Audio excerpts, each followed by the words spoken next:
ओम गणेशाय नमः. आज आपल्या स्वर्ग सुगंधयासाठी सजली आहे ही पवित्र नैवेद्याची थाळी. प्रत्येक पदार्थ म्हणजे भक्तिभावाची अर्णवेली, प्रत्येक घास म्हणजे प्रेमाची साक्षी आणि या थाळीचा मुकुटमणी म्हणजेच बाप्पाचा लाडका प्रसाद, उकडीचे मोदक. गणपती बाप्पा मोरया. मी संगीता, स्वादवी संगीमध्ये आपलं मनापासून खूप खूप स्वागत आहे.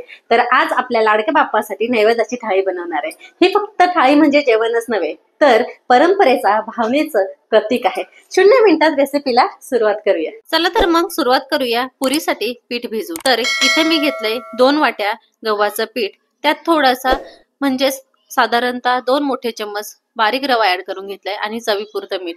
हे मिश्रण असंच चांगलं मिक्स करून घेऊया कोरडं असतानाच. आणि त्यानंतर ह्याच्यामध्ये तेलाचं मोहन ऍड करून परत एकदा पाणी न घालता असंच मिक्स करून घ्यायचं. अशा प्रकारे टेक्स्चर आला की त्यामध्ये थोडंसं पाणी घालून मध्यमसर असं पिठाचा गोळा करून घ्यायचा. हे पुरीचं पीठ जास्त मऊ पण नाही, जास्त घट्टसर पण नाही, म्हणजेच पुरी कुरकुरीत आणि मस्त अशी फुलून येते. तर असं छानसं पीठ मळून झालं की त्याला थोडंसं तेलाचा हात लावून एखाद्या कपड्याने किंवा एखादे भांडे ठेवून ह्याला झाकून ठेवायचंय साधारण 20 मिनिटासाठी. तोपर्यंत साधी पण चविष्ट बटाट्याची भाजी करून घेऊया. तर पहिलेच मी उकडून घेतलेले बटाटे थंड करून त्याची वरची साल काढून घेतली आणि हाताने असे मोकळे करून घ्यायचे, असे कुस्करून घ्यायचे. तर पूर्ण बटाटे इथे कुस्करून झाले. त्यानंतर गॅसवर एक पॅन ठेवायचं. पॅन छान असा गरम झाला की त्यावर 2 चम्मच तेल ऍड करायचं. त्याचबरोबर अर्धा चम्मच मोहरी, अर्धा चम्मच जिरं आणि पाव चम्मच हिंग, त्याचबरोबर 10 ते 12 कडीपत्ताची पानं चांगली तडतडली की त्यामध्ये कापून घेतलेली हिरव्या 4 ते 5 मिरच्या घातल्या आणि त्यानंतर इथं मी आमचूर पावडर घातलेली आहे पाव चम्मच आणि अर्धा चम्मच हळद. हे सगळं एकजीव केलं की त्यानंतर घालूया कुस्करलेली बटाटे. हे सगळे एकजीव करून घ्यायचे एकदम लो फ्लेमवर. चांगले मिक्स झाले की चवीपुरतं मीठ घालायचं.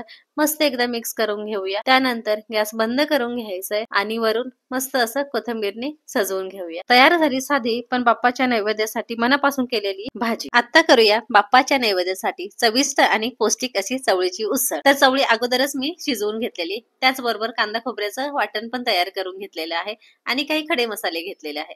तर पहिल्यांदा कढई चांगली गरम करून घ्यायची. त्यामध्ये 3 ते 4 चम्मच तेल घालायचंय. तेल चांगलं गरम झालं की अर्धा चम्मच जिरा घालूया. जिरं चांगलं सुटलं की त्यानंतर एक तेजपत्ता असा तोडून घालायचा. त्याचबरोबर इथं 5 मी काळी मिरी घेतली, 2 हिरवी इलायची घेतली, त्याचबरोबर 5 लवंग घेतलंय, 1 दालचिनीचा तुकडा आणि 1 स्टार फुल. चांगले मसाल्यांना सुगंध सुटला की त्यामध्ये घालायचंय तयार करून घेतलेलं वाटण. हे वाटण पण चांगलं असं मिक्स करून घेऊया. एकजीव झालं की त्याला चांगलं असं तेल सुटायला लागलं तोपर्यंत परतवून घ्यायचं. मस्त असं कडेने तेल सुटलं की त्यामध्ये घालूया 2 चम्मच घरगुती मिरची पावडर, त्याचबरोबर 1 चम्मच कांदा लसूण मसाला, 1 चम्मच गरम मसाला, अर्धा चम्मच हळद आणि 1 चम्मच धने जिरे पावडर. मस्त असं सगळे मसाले एकजीव करून घेऊया ह्या वाटणामध्ये. मसाले चांगले आणि पटकन शिजावेत म्हणून चवळी शिजून घेतलेलं जे पाणी होतं तेच घालायचंय. एक चवळीच्या उसळीचा फ्लेवर पण येतो आणि मसाले पण पटकन शिजतात. तर बघू शकता अशा प्रकारे मसाल्यांनी पण तेल सोडलं की ही घ्या आधी शिजून घेतलेली चवळी ह्यामध्ये टाकते. प्रत्येक दाणा म्हणजे शक्ती आणि पोषणाचे बीज आहे बरं का ही चवळी. तर ही चवळी सगळी ऍड करून झाली की मसाल्यांमध्ये सगळी एकजीव करायची. त्यानंतर चवीपुरतं मीठ ऍड करून घेऊया. एकदा चांगलं मिक्स करून घेऊया आणि 5 ते 6 मिनिटासाठी झाकण न ठेवता ही चवळी अशी शिजवून घ्यायचं. शेवटी कोथिंबीर मस्त अशी पेरून घ्यायची. छान आपली इथे चवळीची उसळ साधी पण पौष्टिक तयार. आणि आता बनवूया आपण सगळ्यांच्याच आणि बाप्पाच्या आवडीचा प्रसाद म्हणजेच उकडीचे मोदक. चला तर मग सुरुवात करूया. तर सर्वात आधी उकड काढण्यासाठी इथं मी 1 वाटी पाणी, त्याचबरोबर 1 वाटी दूध असं समप्रमाण घेतलेलं आहे आणि त्यामध्ये चवीपुरतं मीठ आणि त्याचबरोबर अर्धा चम्मच तूप घातलेलं आहे. हे सगळं मिक्स करून चांगली उकळ आली की त्यामध्ये ज्या वाटीने पाणी घेतलेलं होतं त्याच वाटीने 2 वाट्या इथं मी तांदळाचे पीठ घेतलेले आहे. हे सगळं चांगलं मिक्स करून झाली ही अशा प्रकारे उकड तयार झाली की गॅस बंद करून घ्यायचा आहे आणि ही उकड आपल्याला 10 ते 15 मिनिटासाठी अशीच झाकून ठेवायची.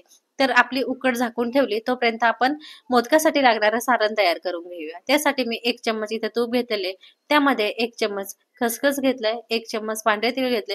थोडेसे परतून झाले की त्यामध्ये छानशी अशी पितळाच्या बादलीमध्ये ठेवलेला नारळ घेतलाय. हा नारळाचा किस ह्यामध्ये ऍड करून घ्यायचा. मस्त असं खरपूस 2 मिनिटभर परतून घ्यायचा ह्यामध्ये. त्यानंतर मी इथे 1 वाटी गुळाची पावडर घेतलेली. इथे तुम्ही गुळ किसून घातला तरी पण चालेल, पण माझ्याकडे ऑर्गॅनिक गुळाची पावडर होती तीच मी यूज केलेली आहे.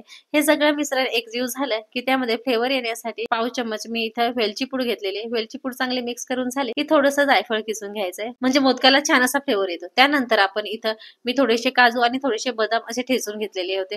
हे ऑप्शनल आहे, तुम्ही घालायचं तर घालू शकता, अदरवाईज पूर्ण स्किप केले तरी पण चालतील। अशा प्रकारे गोडसर आणि सुगंधित सारण आपलं तयार आहे। आता आपली उकड एका परातीमध्ये काढून घेऊया आणि ही उकड गरम गरम असतानाच असं थंड पाण्यात हात बुडवून मळून घ्यायची किंवा एखाद्या तांब्याने मळून घ्यायची।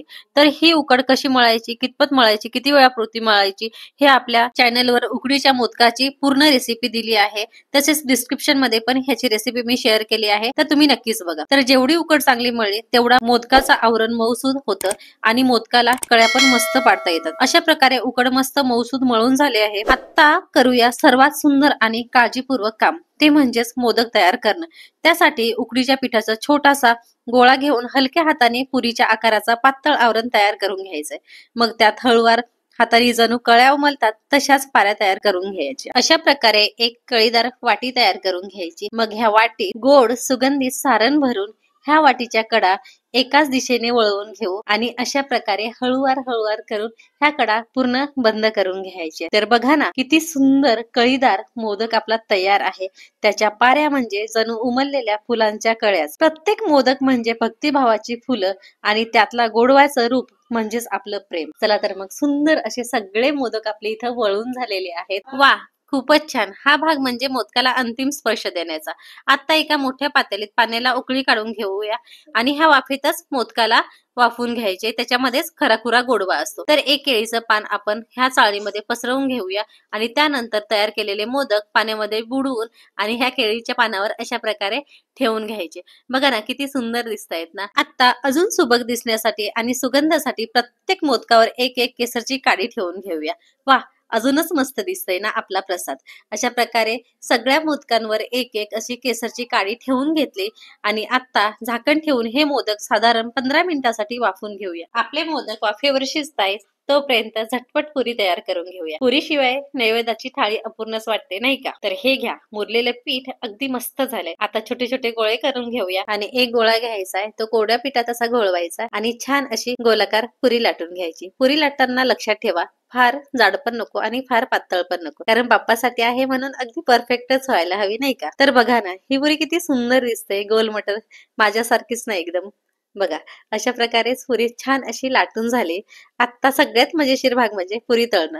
तेलात टाकली की बघा, आहा, पुरी कशी मस्त फुलून आली।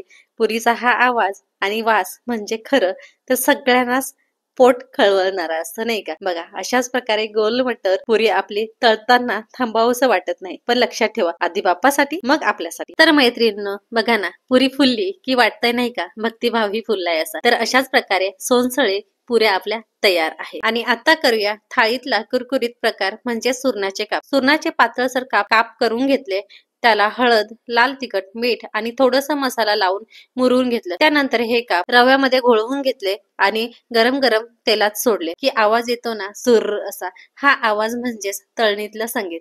कुरकुरीत सोनेरी काप बाहेर काढताना बघा ना, खायला लागलं की खरंच थांबवताच येत नाही। थाळीत ठेवलेले हे कुरकुरीत काप म्हणजेच बाप्पाच्या नैवेद्याला एक वेगळी शोभा मिळते। तर सगळ्यात शेवटी बघा ना, तयार आहेत आपले मऊसूद असे उकडीचे मोदक।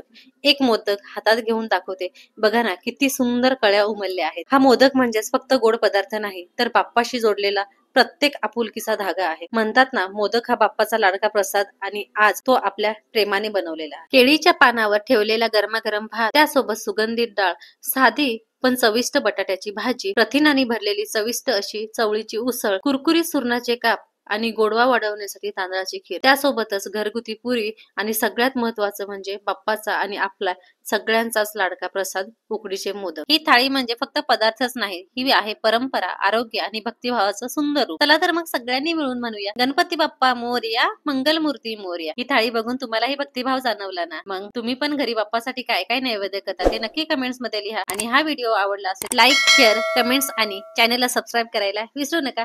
तोपर्यंत नमस्कार।